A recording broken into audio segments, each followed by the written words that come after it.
Guys, real talk ta ba?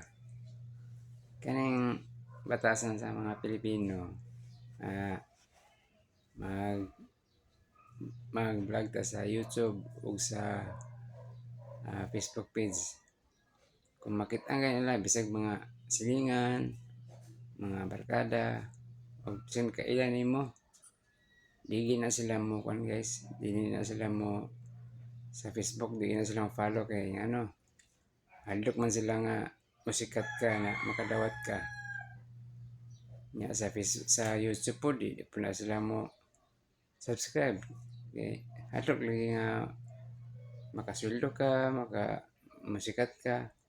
Pero guys, kung namoy mga una-una, itong mula dili ka follow, dili ka subscribe, kani among pag-vlog, nami paingnan ani. Kaya kung simba ko makadawat nami, paingon mo po na sa mga katawan di sa labi na rin sa makabalan. Kay mag-vlog po mi og mga indigents, mo po na mong ipangatag ang sweldo.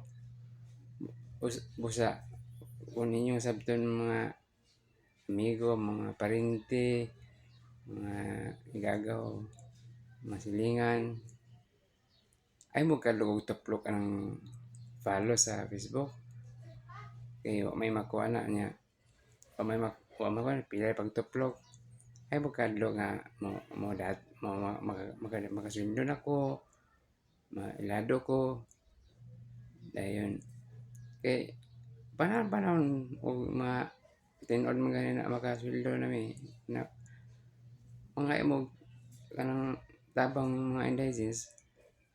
Siyempre, matagin mi kay kamo man ang sikat sa amon nakapatabang mga sweldo mi. Nga sa YouTube, tanaw sa mo daan sa among views, 3 minutes naman na.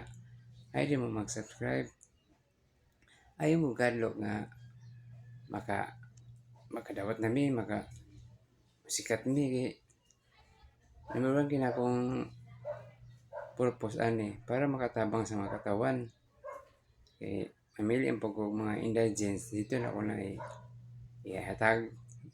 Dahil katong uban ng mga amigo ng mga vlogger to sa gawas, mga OFW, tabang po sila kay nakita nila nga nagtabang ko, tanaw na nila akong video nga nitabang ko, mutabang po sila. So kung kamo mga indigents uban dia, request din mo sa ako nga panaan sa inyong balay, o din ako na lang yang i-vlog. Katong mga kauban ako nga mga vlogger sa gawas, itong sa mga live, apil-apil sa live stream, kato sila mo, tabang to sila. So guys, akong tambag sa inyo ay mo kadlok og follow sa akong Facebook page o sa YouTube channel, subscribe. Ang pag-subscribe sa YouTube, tanaw sa mong views, tiwason inyong 3 minutes, then ayun, subscribe.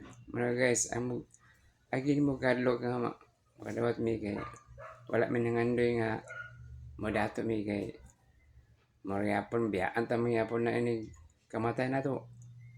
Ako kay pangandoy sa kinabuhi nga makatabang sa mga indigents, labi na sa atong barangay Makabalan. Kabalo ko nga dagan pagid dinhi mga indigents. Usa guys, ay mo gadlo guys, like and share, follow. So mga guys, God bless. Bye.